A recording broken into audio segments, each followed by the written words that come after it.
మీదకు పట్టుకొచ్చారో దాన్ని అడాప్ట్ చేసుకునే ఇప్పటి వరకు పూరి జగన్నాథ్ తన సినిమాలు తీస్తున్నాడు. ఆయన సినిమాల్లో ఆ ప్రభావం స్పష్టంగా కనిపిస్తుంది. పోకిరి అనే సినిమా మీద దీవారు ప్రభావం చాలా బలంగా కనిపిస్తుంది. దీవారు, అడవిరాముడు ఈ రెండు సినిమాల కలయికే పోకిరి అనేటువంటి ఒక పెద్ద హిట్ సినిమా. ఇప్పటికీ ఆ ఫార్ములాని కొనసాగిస్తున్నారు. అయితే ఇప్పుడు ప్రధానంగా చర్చించాల్సిన విషయం ఏంటంటే ప్రభుత్వాలు నిర్వహిస్తున్న పాత్ర ఏంటి, అటవీ సంపద తరలి వెళ్ళిపోవడంలో. అంటే లిబరలైజ్డ్ ఎకానమీలో, మార్కెట్ ఎకానమీలో కార్పొరేట్లని ఎంటర్టైన్ చేయటం అనేది ప్రభుత్వాల బాధ్యతగా మారిపోయినటువంటి సందర్భం. ఈ సందర్భంలో చాలా ప్రాంతాల్లో జరుగుతోంది అది.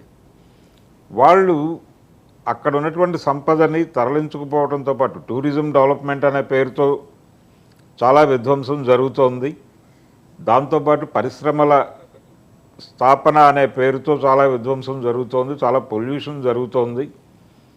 వీటన్నిటినీ కలిపి ప్రభుత్వ విధానాలు ఎలా ఉండాలి, మార్కెట్ ఎకానమీలో ప్రభుత్వం ఏ మేరకు పర్యావరణ పరిరక్షణకు ఏ చర్యలు తీసుకోవాలి, అలాగే మూలవాసుల్ని తరలించేస్తున్న సందర్భంలో ప్రభుత్వాలు ఎలా యాక్ట్ చేయాలి అనే దానికి సంబంధించిన చర్చ ఏదైనా జరిపుంటే బాగుండేది. అక్కడ బాగుండేది అంటే ఆ కాంటెక్స్ని ఆయన ఏమైనా రెండు కుటుంబాల మధ్య ఉన్న గొడవని హైలైట్ చేసే దిశగా నడిపారా, ఉద్దేశపూర్వకంగా నడిపారా? ఉద్దేశపూర్వకంగా అన్నాడు నేను అనుకోవట్లేదండి.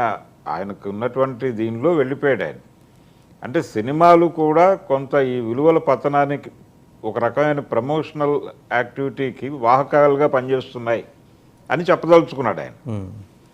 సినిమాల్లో విలువలు పతనం అయిపోతున్నాయి అనే పద్ధతిలో వెళ్ళిపోయాడు ఆయన.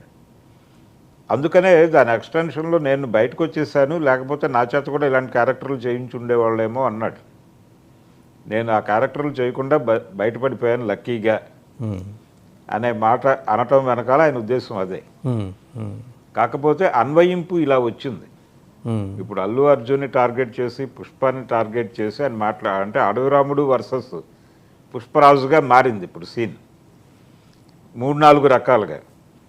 అది సినిమా పరిశ్రమ మీద సెటైర్ వేసినట్టుగా ప్రజెంట్ సినిమా చేస్తున్నటువంటి డైరెక్టర్లు, డిజైన్ చేస్తున్నటువంటి కథకులు, యాక్సెప్ట్ చేస్తున్నటువంటి హీరోలు, వీళ్ళందరినీ కూడా ఆయన లైన్ మీదకి తీసుకొచ్చి చొరకేసాడు. ఇప్పుడు ఈ రెండు కాంపౌండ్ల మధ్య ఈ గొడవ ఇంకా చల్లారదంటారా? ఇది కంటిన్యూ అవుతుందంటారా, లేకపోతే ఇది కూడా ఏదైనా మార్కెట్ ప్రమోషన్లో భాగంగా జరుగుతున్న యాక్టివిటీగా చూడాలా?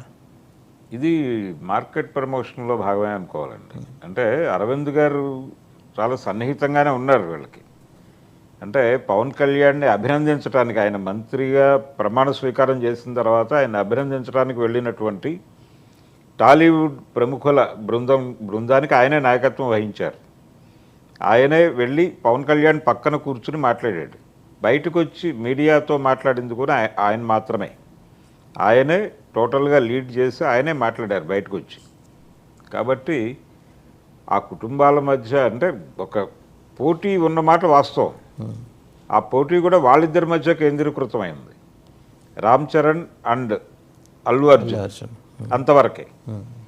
మిగిలినది రెండోది వాళ్ళ గుర్తింపుకు సంబంధించిన సమస్య కూడా ఒకటి ఉందంటే, చిరంజీవి గారు రావడానికి పూర్వమే అల్లు రామలింగయ్య గారు ఒక ఎస్టాబ్లిష్డ్ ఆర్టిస్టు, అలాగే అల్లు అరవింద్ కూడా కొంత మేరకు ఎస్టాబ్లిష్డ్ ప్రొడ్యూసరే. అయితే ఆయన స్థాయి పెరిగింది మాత్రం చిరంజీవి వచ్చిన తర్వాతే. అంటే ఆయన బిగ్ ప్రొడ్యూసర్గా మారటం వెనకాల చిరంజీవి గారి కంట్రిబ్యూషన్ ఉంది. అలాగే చిరంజీవి గారు మెగాస్టార్గా ఎదగటం వెనకాల ఈయన కంట్రిబ్యూషన్ కూడా ఉంది. వాళ్ళిద్దరూ ఒకళ్ళనొకళ్ళు అంటే వాళ్ళిద్దరిని విడదీసి చూడలేం. కాబట్టి ఆ రిలేషన్ దాన్ని ఒక మాటతోనో లేకపోతే ఒక స్టేట్మెంట్తోనో తుంచేసుకునే పరిస్థితి ఇద్దరిలోనూ లేదు. ఏదైనా ఇబ్బందికరమైన పరిస్థితి వస్తే కూర్చుని మాట్లాడుకుంటారు. అయితే ఎవరి ఉనికి వారిదే, ఎవరి సామ్రాజ్యం వారిదే, ఎవరి వ్యాపారాలు వారివే. ఒక బ్రాండ్ కింద వీళ్ళు ఉండే పరిస్థితి కాదు, వీళ్ళ బ్రాండ్ కింద వాళ్ళు ఉండే పరిస్థితి కాదు. అల్లు రామలింగయ్య లేకపోతే మీరెక్కడో పంచర్లు వేసుకునేవాళ్ళు అనే మాట ఒకటి ఈ మధ్య బయటకు వచ్చింది. ఇలాంటివన్నీ కూడా ఈ రెండు కుటుంబాల మధ్య అగ్గిరాజేయటం కోసం బయటకు వస్తున్నటువంటి మాటలే. ఎవరి క్యాంప్ అంటే మెగా కాంపౌండ్ హీరోగా అల్లు అర్జున్ బ్రాండ్ అవ్వడానికి ఇంట్రెస్ట్గా లేడు. అందుకనే వాళ్ళు అల్లు బ్రాండ్ని ప్రమోట్ చేయడంలో భాగంగా అల్లు స్టూడియోస్, అల్లు ఎంటర్టైన్మెంట్స్ అలా పెడుతున్నారు వాళ్ళు. వీళ్ళు మెగా అనేటువంటి బ్రాండ్ని ఆల్రెడీ బిల్డ్ అయి ఉన్నటువంటి ఒక బ్రాండ్ మీద వీళ్ళు కొనసాగుతున్నారు. అందుకని వీటిని రెండింటినీ రెండు శిబిరాలుగాను చూడాలి.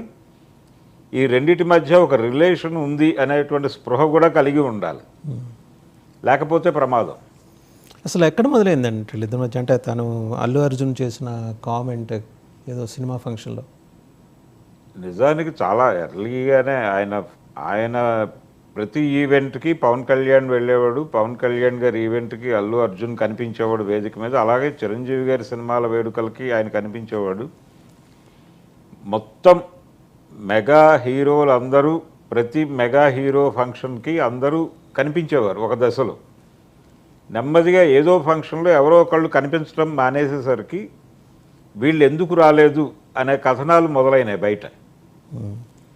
ఈ చర్చలు జరుగుతున్నటువంటి క్రమంలోనే ఒక సినిమా ఫంక్షన్కి ఆయన రాలేదు, అల్లు అర్జున్ రాలేదు. వెంటనే